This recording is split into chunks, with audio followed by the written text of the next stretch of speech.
Dynamic, articulate, perceptive, courageous, outspoken.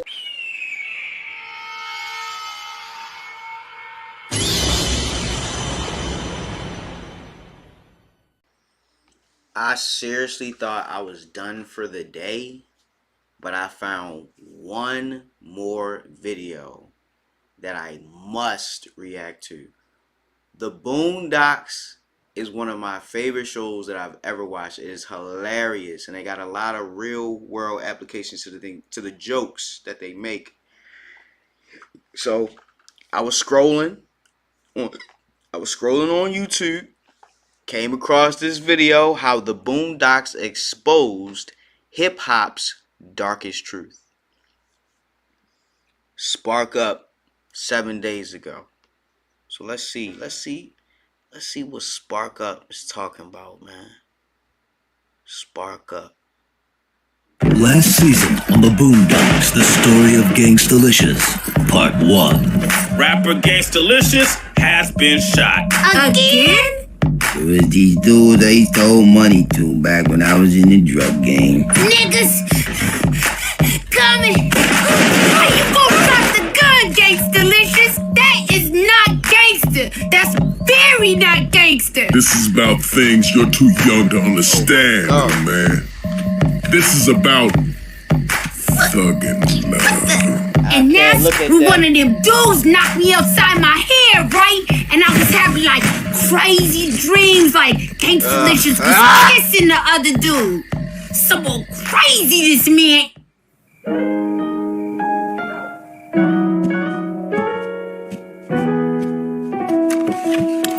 Okay, here it is. What's up? It's your boy. Look, okay, the moment you all been waiting for. It's the world premiere, and that's not just around here. That's the whole world. The brand new Gangstaliscious video. The song is called Homies Over Hoes. I thought you hate Gangstaliscious. I mean, he a punk and all that, but he sent a nigga some free CDs and apologized and all, so. Hold on, man. Is he gonna say anything? Is he gonna say anything, or he just playing the whole episode? I'm gonna do 5 minutes, right? If he's not talking or doing anything, like, I'm not reacting to that. I'm not even gonna upload this. So I decided to squash it. He's still a punk though. Homies over homies. Homies over homies. Homies over homies. You do the homie. You the homie. You the homie. You the homie. You never catch a list. Rolling with no beers. Cause bitches ain't shit. This on my crew instead. A bunch of knuckleheads. Beat is alright. Ball heads and jizz. Nigga, we hating on them hoes like we hate the biz. Bitch, can't you see? Fall back away from me. Me and my niggas just in the VIP. Now bump it to the left and bump it to the right. Cause when you do the homie, nigga got to do it right. Oh my God, this is crazy. Homies over homies. You do the homie. You the homie. You the homie. You the homie. Cause bitches be trouble, be having niggas beefing. You tricking on that hoe, and you niggas ain't eat. And she pushing yo and spending all your cash. Your homie got shot up while you was in that ass. Homies over hoes. Homies over hoes. Homies over hoes. All the suggestions, subliminal, Do the homie. straight up. Do the homie. Do the homie. You the homie. Oh, it's so hot. So gay. Alright, Spark Up, let's talk, man. What if I told you there was an episode of the Boondocks that exposed one of the biggest unspoken truths in hip-hop culture? A story so cleverly disguised as humor that most people miss the deeper message. This is the story of Gangstaliscious, a character whose arc was a mirror to real-life hip-hop artists battling with hidden identities, hypermasculinity, and the fear of public perception. Today we're diving deep into the Boondocks episode titled The Story of Gangstaliscious Part 2. But this isn't just a recap, it's an exploration of the hidden meanings, cultural parallels, and the underlying message of one of the most controversial episodes in the series. To understand the full scope of this episode, we first need to understand who Gangstaliscious is. Gangstaliscious is a fictional rapper in the Boondocks universe, portrayed as a tough, street-savvy artist who has a significant fan base. But as we see in Part 1 and Part 2 of his story, there's a deeper layer to his character, and one rooted in fear, insecurity, and hidden identity. Gangstaliscious is constantly suppressing his true self to maintain his gangsta image. Alright, well, I understand for the video why he's showing it, but when you reach a certain level of spiritual understanding, you don't really want to see or look at things like that because it disturbs you. It disturbs me to see, even though it's just cartoons and fictional characters, the image is real. That is disturbing to me. To see two men intimately kissing, that disturbs me. If I'm in public and I would happen to see that, I would turn and go the other way. That's none of my business. And I don't want to see that.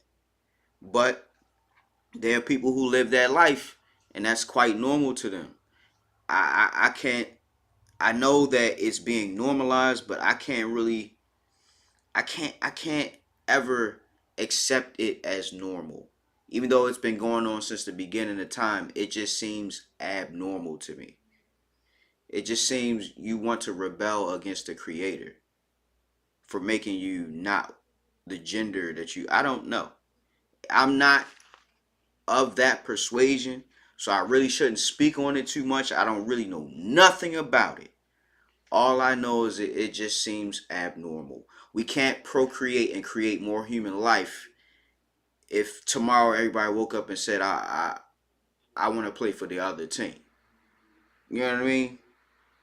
And then on top of that, if you are in that community, you need people that aren't in that community to procreate so y'all can have more people to play with.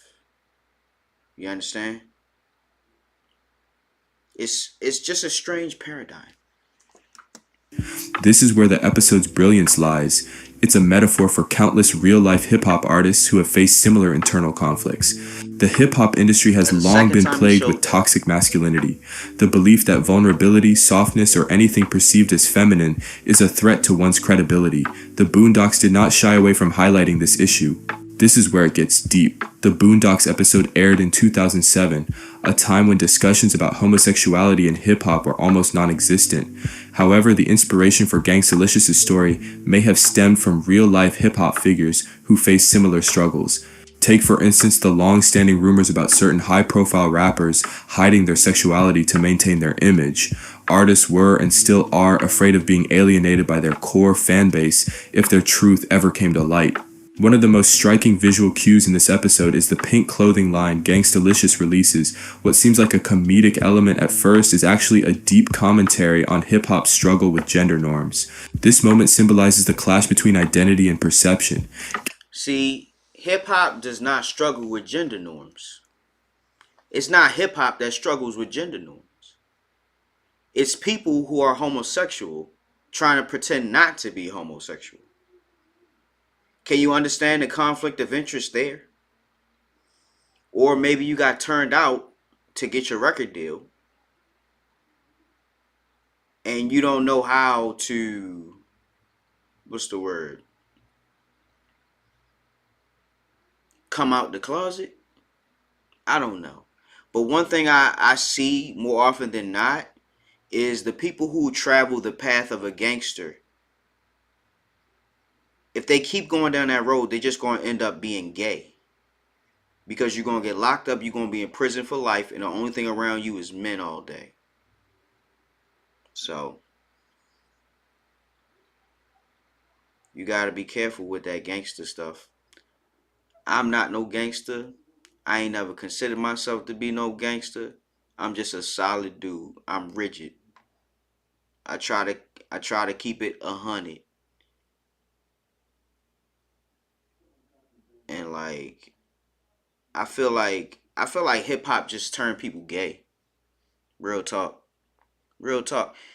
Even songs that don't have no homosexual like undertone to it, like if you listen to the song enough, you'll start picking out like lines that could be perceived or interpreted as homosexual. You can. Almost any rap song. Because they're going to say something that's borderline or something they're going to try to make it seem like it's violent, but it's really gay. Like all that S my D, like, and you'd be talking to men saying that. Like, that's something I never really told anybody to S my D. Unless it was a female and I wanted to be disrespectful to her. That's the only time I would never say that to a dude, because I would never want a dude to do that. Or want that to be done. Like, that's just wild to me. Gangstaliscious wants to express himself freely, but also fears the backlash of breaking traditional norms. Aaron McGruder, the creator of the Boondocks, has always been a master of social commentary. This episode was not just about Gangstaliscious, it was about how hip-hop, as a culture, suppresses vulnerability. By using humor and exaggeration, McGruder forced audiences to confront uncomfortable truths that the hip-hop industry has a deeply ingrained issue with masculinity and identity. Riley's internal conflict represents millions of hip-hop fans who unknowingly perpetuate toxic masculinity, rejecting anything that deviates from traditional manhood. Fast forward to today, hip-hop is slowly becoming more accepting of different identities. Artists like Lil Nas X, Frank Ocean, and Tyler the Creator have challenged the norms. However, the industry still has a long way to go. Look at him shaking The episode, that bottle despite airing in 2007, remains painfully relevant today. Gangstaliscious' story is not just fictional, it's the untold story of countless artists still trapped by public perception. See, you gotta remember, it was the 80s. Tight pants, headbands, Jibber curl. You could just be out the closet, nobody would notice. But that wasn't enough for us. We wanted to stand out. And that's where we made our mistake. See, the world just wasn't ready for gay rappers back then. But in a lot of ways, I feel like we paved the way for all these gay-ass rappers that's out here nowadays. It was us. Think about it. Hey, check it out. Gangstaliscious sent me a box of free gear, and I'm gonna be the first nigga on the streets to rock it. Gangstaliscious sure does send you a lot of free stuff. Hey man, Gangstaliscious is my homie. Oh, now you're homies.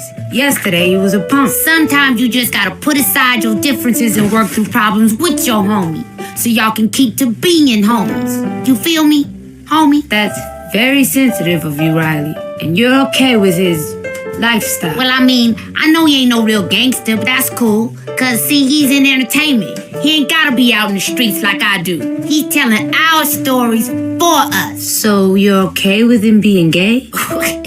Gay? Who said he was gay? Nigga, is you crazy? Gangstaliscious gay. You crazy. Boy. Come on, Riley, the song, the dance, I mean, do the homie. The homie dance ain't gay. I do the homie. That's not gay. You who thinks everything in the world is gay, nigga, you gay. You gay. Y'all niggas are gay. Nigga, you gay. That's gay. Don't find any of this gay at all. Okay, so all that other stuff was gay, but Gangstaliscious ain't gay. You can't just go throwing that gay thing around, Huey. That's a serious accusation. You the one who said he kissed another man. What I had said was them dudes knocked me upside my head and I dreamed he kissed another man. How often do you have dreams about men kissing? Shut up. Never dream about my heroes kissing other men. Man, stop. This whole conversation is making me uncomfortable. I dreamt about Muhammad Ali just last night, but he was fighting Joe Frazier, not kissing him. Gay ass nigga. Shut up, shut up, shut up. Oh, I ain't The crazy thing about the Boondocks, right, is the dynamic between Huey and Riley is so much like how it was between me and my little brother. I'm Huey and he was Riley. I'm Huey and he was Riley. That's one of the reasons why I love that show, man. Cause it was like me and my brother. It was like it was our show that they made about us. I can have my dreams. I can have my dream. Oh man. It just took me back seeing that interaction. And I went down. Oh. Okay. I need a second. Okay, I'm ready to continue the video. Listening to you. In a scene often quoted by fans, young Riley tearfully asks his brother Huey, "He's gay, isn't he? And I was his biggest fan. That makes me gay, don't it?" This devastating moment encapsulates the episode's deeper message, the painful collision of personal idolization with societal prejudice. Critics like Eric Thurm have called Gangstaliscious a deeply closeted gay rapper in the mid-2000s, a character who could have been a transformational artist if he dared to come out. Throughout the episode, the Boondocks pokes holes at toxic masculinity by challenging the socially constructed barrier many black men put up against anything labeled as gay. The episode opens with a tongue-in-cheek disclaimer, a callback to part 1, stating in effect that no rapper in the history of rap music has ever kissed another man. This sets the stage for what follows. We flash back into the main story. Huey and Riley are watching MTV when the host introduces the world premiere of the brand new Gangstaliscious video for a song called Homies Over Hoes. The music video is deliberately over the top, dripping with homoerotic tropes. It shows Gangstaliscious and his crew in baggy pants and capes, thrusting their hips suggestively at scantily clad men on a church altar. Huey dryly observes the implied message, but Riley dismisses it. "The homie dance ain't gay. I do the homie." Riley's line plays on a recurring joke that he calls everything he dislikes gay. No matter how obvious the symbolism, even gang members dancing in drag and women's clothing, Riley adamantly insists his hero cannot be gay. We then see a TV interview with Gangstaliscious promoting a new clothing line. Riley receives a shipment of that line, a box of pastel tank tops, tutus, pearl necklaces, and purse accessories. The gang teases Riley by asking why a gangster rapper would send an 8-year-old this girly wardrobe. Riley's explanation is comical. "He sent a nigga some free CDs and apologized and all, so I decided to squash it. He's still a punk though," he says. In other words, Riley I ain't gonna lie, bro. I forgot all about this episode. Like, all the stuff that went into this episode, I completely forgot about it all.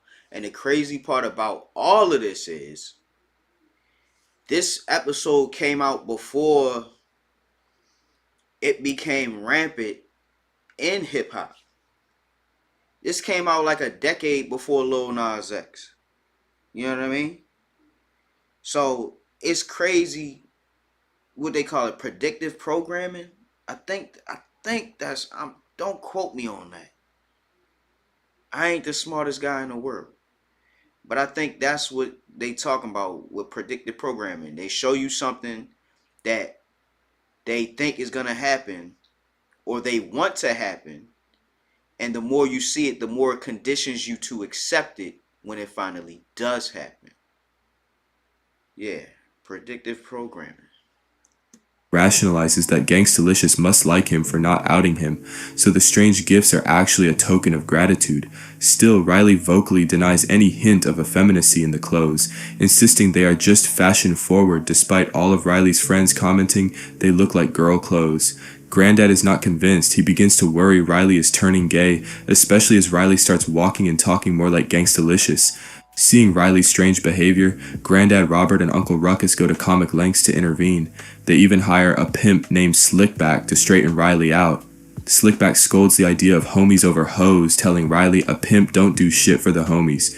Sound like some gay shit to me. This exaggeration of black street code shows how even casual devotion to friends, as in "I got you homie," is mocked as being gay. Despite these attempts, Riley stubbornly clings to his denial. In a darkly funny montage, we see Riley applying nail polish, wearing a skirt and pearls, all to prove he doesn't believe Gangstaliscious is gay. As one analysis observes, Riley's outrageous behavior becomes a caricature of hip-hop audiences, satirizing the internalized homophobia of fans who refuse to accept the obvious. The turning point arrives when Jessica Wonder Cheeks Ethelberg, a former video dancer modeled on real-life author Corinne Superhead Steffens, publishes a tell-all book. The book names Gangstaliscious directly as gay. Suddenly, the cover is blown. Gangstaliscious' production crew, the Lethal Interjection members, panic and quit the project. They literally pretend not to be home when he shows up. But the episode doesn't leave us there. In that quiet family moment, Granddad kneels beside Riley and simply says, "It's okay," Despite his own prejudices, he looks at his grandson with love, acknowledging pain and offering comfort in the same breath. It's not a sweeping call to societal revolution, it's a whisper. Love can still exist within the smallest unit of humanity. Now, Licious, you got the hit song that's killing them in the streets right now. No, don't take that literally, folks. Just killing them in the streets. Homies over hoes. And now, I'm telling you, the clothing line's jumping off. This thing... See, that's the crazy thing about the media, right? The media will gas up and big up and lift up things that only tear people down. Like the effeminization of men is an agenda that's been going on since like back in car wash days. Like Antonio Vargas, I think he played a homosexual in Car Wash, right? Antonio Vargas, old actor from the 60s. You know what I mean? So it's been going on for a long time. It's just that they wanted to take their time till we got to where we are today, where it's accepted. It's accepted, and people don't bat an eye at it no more. It's accepted. And it took all the predictive programming from the 60s till now for it to be accepted. I don't even think it wasn't accepted until like, I want to say like late 2000s, like 2010. That's when it really became like accepted. That's when it started to become accepted, like 2010 and beyond. That's when it started to get traction and pride and all those other things. Is what do you say, Gelman? Off the hook?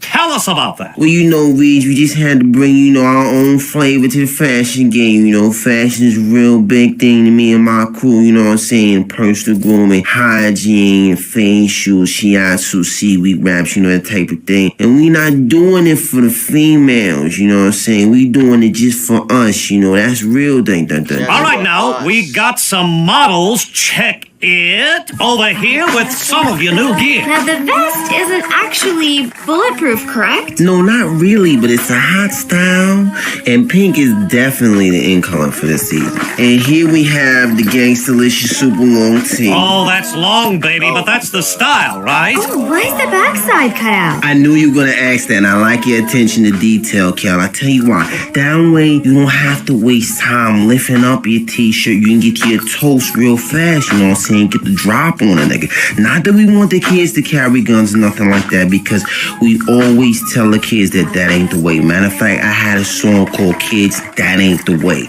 But if you got to pull a burner out on a nigga, this t-shirt could give you the half a second or more that may save your life. Now, this here is just amazing. Pearl necklaces.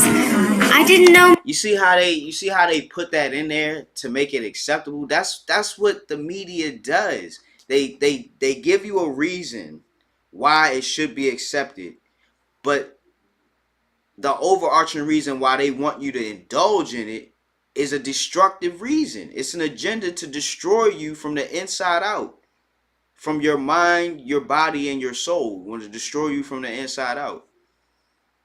So when you indulge in all this demonic, negative, low vibrational stuff, it begins to bring you lower and lower in your consciousness, in your spirituality, in your humanity, and you become something inhuman. Men more pearls. Oh yes, definitely, Kelly. You know, we just want cats out there in the street, you know, to step their jewelry game up. It's all about pearl necklaces. Wow, pearl necklaces. Well, I don't know if I could wear one, but fascinating. Yo, is that the new Gangstaliscious gear? Where'd you get that? fly right there, Lo. Hey, yo, look at those sandals right there, dog. Hey, yo, you said Gangstaliscious? He sent them shits to you himself? Yeah, man. Me and Gangstaliscious been homies for a minute. Damn, that homies over hoes just shitted on our rags, the bitches, joint. Yo, why didn't we think of that, man? Hey, we sound like a bunch of bitch niggas that need women in their lives or something, man. What I'm saying, I mean, we calling them bitches and hoes and shit. It ain't like we respecting them or nothing like that. Damn. Hey, we sound like straight faggots, dog. Still, man, the new single ain't moving. We ain't doing no shows. I got college loans and shit. Hey, bitch, what the fuck is you doing in here? Can't you see the homies is talking? This is homie talk happening. How you just gonna walk in on the homie talk, bitch? Man, y'all hoes is trouble. Nigga, you've been begging me to come over here for a month. You know what? Y'all hoes can get the fuck up out of here. What we do? Man, just beat it. It's homie time right now, okay? Hey, yo, word the mother. He right, yo. Word, son. I'm saying. I mean, you know, this is what real niggas out in the struggle want to see right now, man. No, that's real talk. Hey, y'all should get on the remix. Yeah, that'd be dope Yo, right that shit there. I would feel be you on that one. unbelievably fucking banging. Word the mother. Hey, yo, real talk. Hey, yo, that would help me get out of this debt real quick, man. Yeah, but I don't really know Gangstaliscious like that. Plus, I heard the niggas hard to get at, too. That's what I heard. Man, I talk to Gangstaliscious all the time. Hey, yo, for real? Hello? What up, Lish? Hey, Ronnie, what's up, little man? What's going on? What's good? It's all good, man. Just out here Rick Rossing it, you know, not loving them hoes. hey, man, did you get that box of clothes I sent you? It's your size, right? Oh, yeah, that was a good look, man. Appreciate it. Oh, man, listen, don't even sweat that. Anything for a little homie. You know, we homies got to look out for each other, right? Hey, speaking of looking out, I don't know if you heard the news, but I'm down with the Lethal Interjection crew. Oh, yeah, they did that song, F Grand. That was hot. Yeah, well, they new single ain't really selling that much, so they was wondering if you would do a song with them. Maybe they can get on that Homies Over Hoes remix. Yeah, you know what? You know what, Riley? Anything for a little homie, you know what I'm saying? Just tell them, call my people, we set it up right away. Thanks, Licious. Hey, man, no problem. I mean, you know, and Riley, And they you know, I just happy, want to say, you know, like, yeah. you know, thank you, you know, for, you know, keeping everything just between us, you know. Oh, you mean how you was crying and everything when niggas was chasing us? Oh, man, I ain't gonna tell nobody about that. No, I mean, the other thing. Oh, you mean when they stripped you naked and shot at you? No, yeah, that too, but, the other thing. The other thing. What else happened? That's exactly right. That's what I'm talking about. That's why I fucks with you, Riley. The homies know how to keep a secret. Okay. Alright, man, so I'll call you later. Peace, homies over hoes. Hang this up, boo-boo. He said for me, no problem. Yeah. That's what I'm talking about. Homies over hoes. Homies over hoes. Homies over hoes. Hey, I just forgot mine. Do the homie. I don't know how this man got it right. Do the homie. Do the homie. Meanwhile, Gangstaliscious panicked and denies everything. His denial rings hollow, and we're left with a network of damage. Childhood shaken, identity under siege, silence enforced. The closing scene with MC Booty B and Homo D lamenting that the world wasn't ready for an openly gay rapper reminds us nothing changes until... He said Booty B and Hobo what? Homo D? Booty B and Homo D? What? someone chooses visibility. This isn't just a funny cartoon. In 2008, a gay superstar in hip-hop was unthinkable. The Boondocks dared to imagine it, and in doing so untethered us from our cultural comfort zone. Gangstaliscious echoes Rob Halford's brave mid-90s coming out in metal, but in a sphere far less forgiving. Riley's breakdown isn't cartoon drama, it's the emotional toll of decades of prejudice distilled into a child's tear. The episode skewers the casual homophobia woven into hip-hop culture. Characters constantly label something gay as an insult, from Riley's shirt to a pimp named Slickback's rant. Uncle Ruckus, the show's personification of bigotry, bellows, "Wake up and smell the gay coffee." All the evidence is right in front of your face. His rant, though wildly exaggerated, highlights how a fear of homosexuality has been ingrained. Even a hint of association with gayness is treated as dangerous. The Boondocks uses Riley as a caricature of hip-hop audiences, satirizing the homophobia present in hip-hop. See, because once you cross that line, nothing's off limits anymore. There's no borders or boundaries to be had in terms of the spectrum of masculinity. Like, once you cross that line, it's like,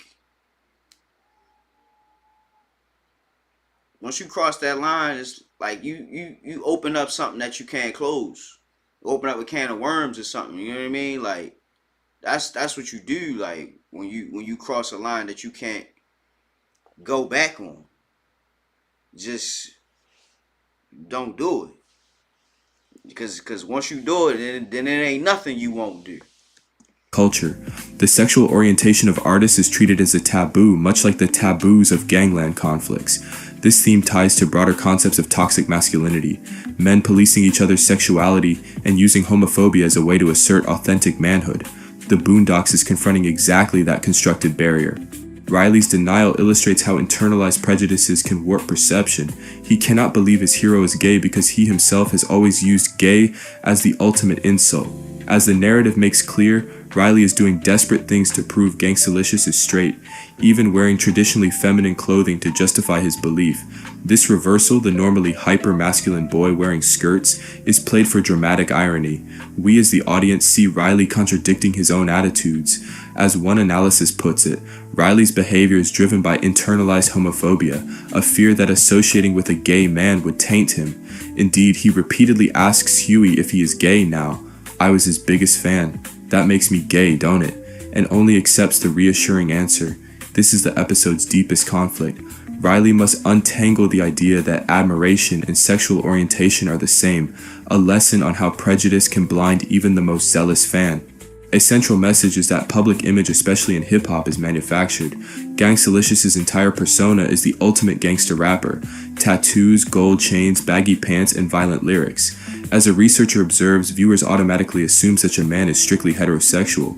The Boondocks lampoons this by revealing that his thug image has been crafted by the music industry. For years, the world has danced to Gangstaliscious' homies over hoes and embraced his hyper-masculine braggadocio, but none of that had anything to do with who he really is. Even Riley's close friends are shocked to discover their idol's secret, since they only knew the Billboard persona. In this way, the episode critiques the music industry's role in packaging artists for different markets and suggests that reality often lies hidden behind the facade.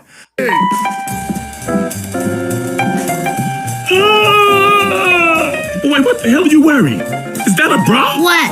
It's just a wife beater. Where are your pants? Why are you wearing a skirt? No, Granddad. These are Gangstaliscious shorts for thugs. See, they got an extra flap with a pocket, so you hide what you want to hide from the police. Kinda hot, right? You want me to see if he got your size? But you're carrying a purse. What? Come on, Granddad. This ain't no purse. It's a Gangstaliscious man bag. What's wrong? Nothing. No.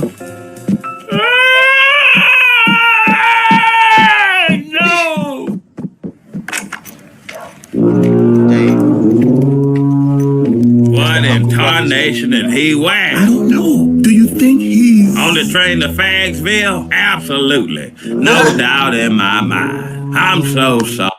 See, Uncle Ruckus get a lot of hate, but I like him as a character because he's a real representation of Uncle Tom's. That's a real thing. There are men who really think like him. There truly are. And for them to be so accurate and so precise, I really think the Uncle Ruckus character deserves a little more respect. Great character. Supremely, superbly written. Sorry, Robert. A gay grandson, huh?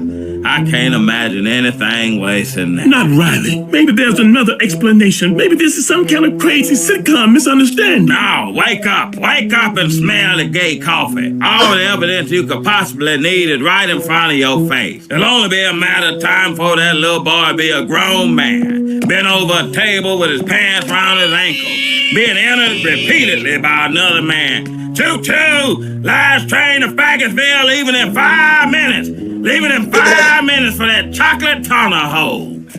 Oh my God. Hey boy, something's wrong with Riley. He's wearing women's clothes and carrying a purse. What do you think it is? Ah, I knew it. A gay grandson. Why me? Oh man. That's it. It's going to be weird. It's going to be so weird from now on. Poor you. You had to share a room with him. Nope, can't do that anymore. You guys gonna have to have your own room. That's all there is to that. Yep, got to. No other choice. You probably shouldn't be using the same bathroom either. Yes, that's right. Matter of fact, we might have to move Riley out to the garage, and that's all there is to it. Damn. That's savage. That's savage. Did you know gay influence in rap culture has increased greatly in the last 10 years? Why? First, rap culture has been increasingly influenced by prison culture. And prison culture is really, really gay. Second, with rap albums declining greatly in profitability, rappers often depend on fashion lines to make money. And fashion is really, really, really gay. Last but not least, we have a drug called ecstasy. Ecstasy is a love drug that seems to make gay things happen. Bodies stop moving and sweating, you can't help but want to suck on something. What? Hey, boy, you want to go out and play some football? Not right now. He said ecstasy is so strong, it's just, you be so sweaty and hot, you just can't help but want to suck on something. I am so thankful that I never in my life wanted to or was offered any ecstasy. I just knew it was too much for me and I was never going to go that way. Come to find out, it'll make you so horny that you'll do something gay. No way, Jose. Hey, Riley, look. Cutie Pie, Sydney's over here to visit. You want to play with her? Young Rizzy! What's the business, big baby? No. Oh, you cold as ice, Rizzy. Hey there, boy. Let's spend some man time together. Yeah. Just you and me. I take you anywhere you want to go. Now, what do you say, huh? Let's go chase some girls. Oh, let's go shopping.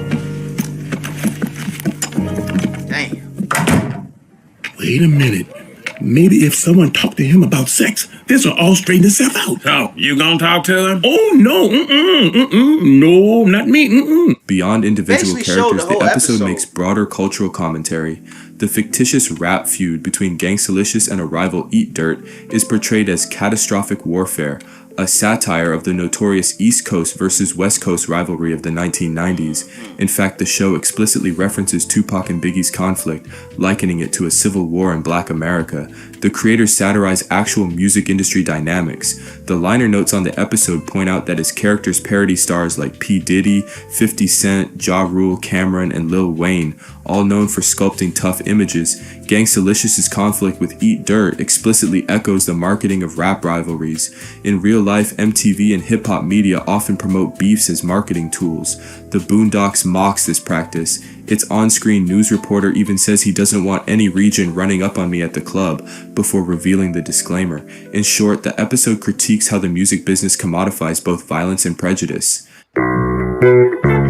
So you see, my dearest Riley, it is this instinctive and burning need to procreate between a man and a bitch that not only keeps the human race going, but also fuels many important industries such as my very own. So what do you think about homies over hoes? Is that something at Denny's? I don't know what that is. Homies over hoes? You know, like, you supposed to put your homie over a hoe. That's how pimps do, right? I don't think homies over hoes is a sentiment that a pimp named Slickback can co-sign, Riley. I mean, don't get me wrong. A pimp named Slickback will put a lot of things over a hoe. Money over a hoe? Always. Brand new gators over a hoe?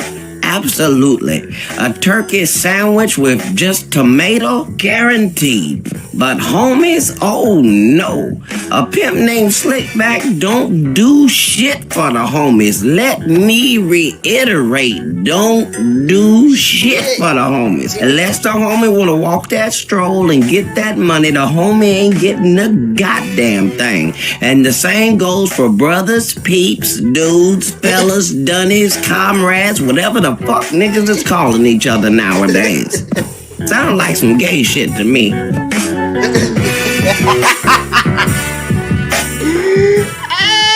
why I love Cat Williams, because it don't matter where he at. It don't matter where he at. He gonna kick some real shit to you, yo. It don't matter where you at or where he at. He gonna kick some real shit to you. Hey, Gangstaliscious just hit me on MySpace and said he put me on the list for the show. MySpace, yo, I forgot all about that website. Yo, this episode old as dirt. Tonight, yeah. Don't you think it's strange a superstar rapper goes so far out of his way to be nice to an 8-year-old? Man, Gangstaliscious loves his fans. Especially the ones that know his dirty little secret. And by dirty little secret, I mean the fact that he's gay. Shut up! He ain't gay! So what if he's gay? Statistically speaking, gay men make more money, they're cleaner. Yeah, I guess. They cook better, they're better groomed, less likely to get in trouble with the law. Really? You get all that with gay? And you don't have to worry about any accidental great-grandkids, huh? That's true. Last thing I need around here is some more kids. See? I don't know. I'm from the old school. I mean, I ain't homophobic, but gay men give me the heebie-jeebies. Oh, come on, Robert. So what are you gonna do? Stop loving your grandson because he's gay? Well, yeah, I guess. But maybe I'll think about it. We are back with our guest Jessica Eagleberg, also known as Wonder Cheeks, reading excerpts from her amazing new best-selling book, The Private Lives of Superstar Rappers. Of all the rappers I met during those years, I loved Gangstaliscious the most. I called him Freddie. I wanted more than anything to give my heart to him forever, but I couldn't because he was so unbelievably gay. So unbelievably gay? Oh. Gay? Oh, man. That bitch lying. See, this is why I don't read.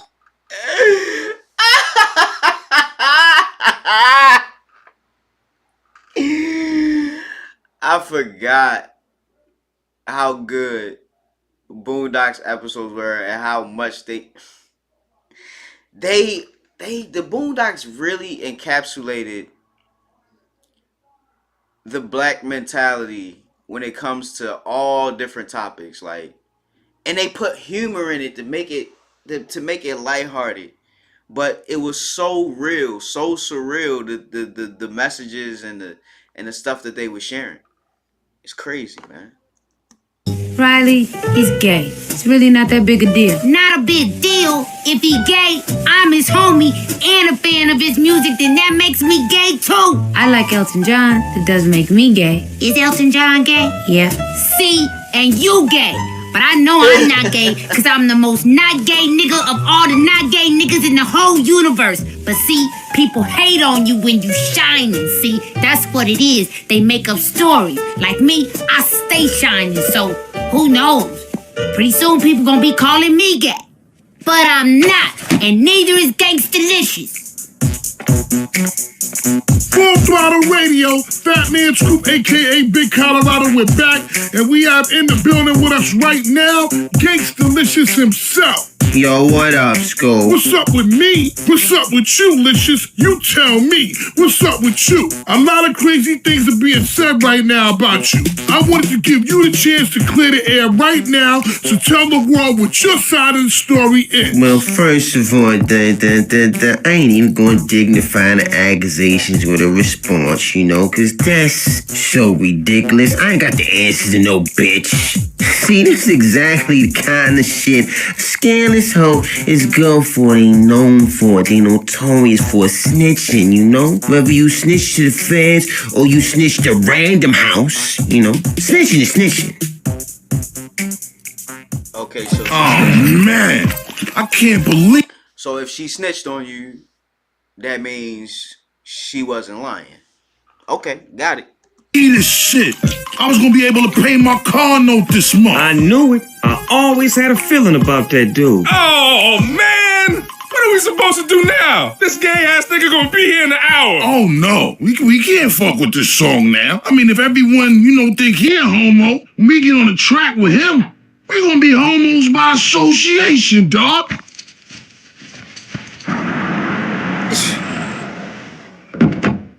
You said homos by association. Hey. Man, this is gonna be weird. This is gonna be so weird. I'm keeping these pearls though, my nigga. This shit is fly. Yeah, nigga, you ain't lied about that shit. That shit is hot. Oh, shit. The nigga's here.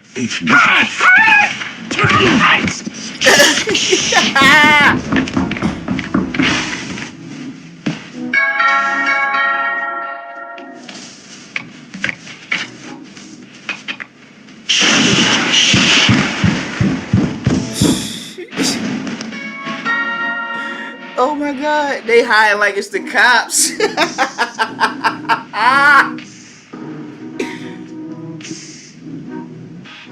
Rock and roll gangster.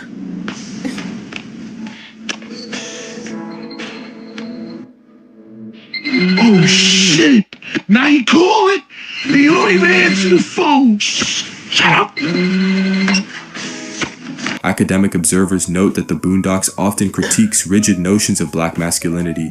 As one analysis argues, the images of Gangsta Style and Gangstaliscious paint him as a bad boy thug type.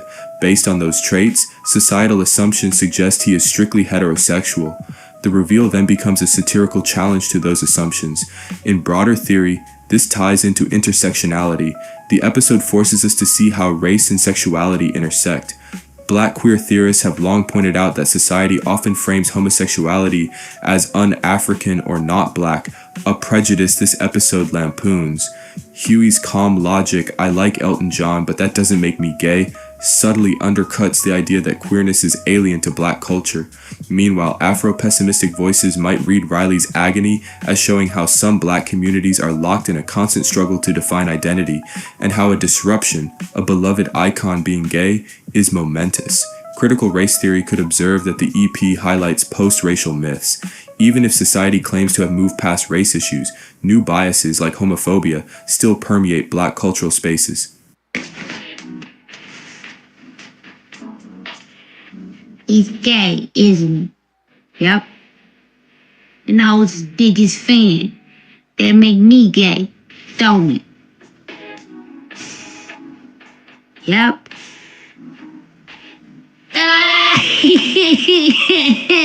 I know it's wrong, but I really want my own room. Take it easy on him, Granddad. He's just trying to come to terms with it.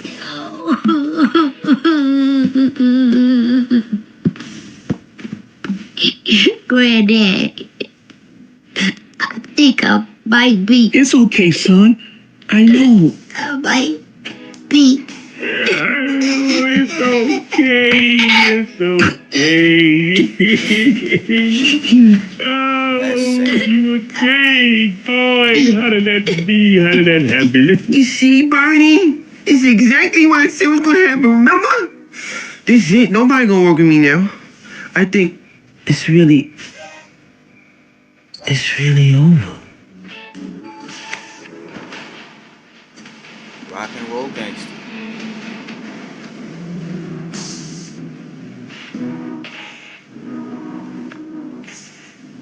Kind of sad, but true. Man, just tell the truth. You gay?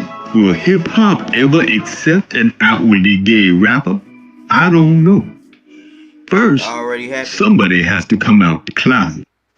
Peekaboo. You wanna talk about gay? You wanna talk about gay? Talk about gay. Dogging out your homie for what some hoes say. That's gay. But I saw you kissing me. You saw him kiss me while I was tied up. Hello? Think I want his old big, soft, nasty lips on me? Ew, it's nasty.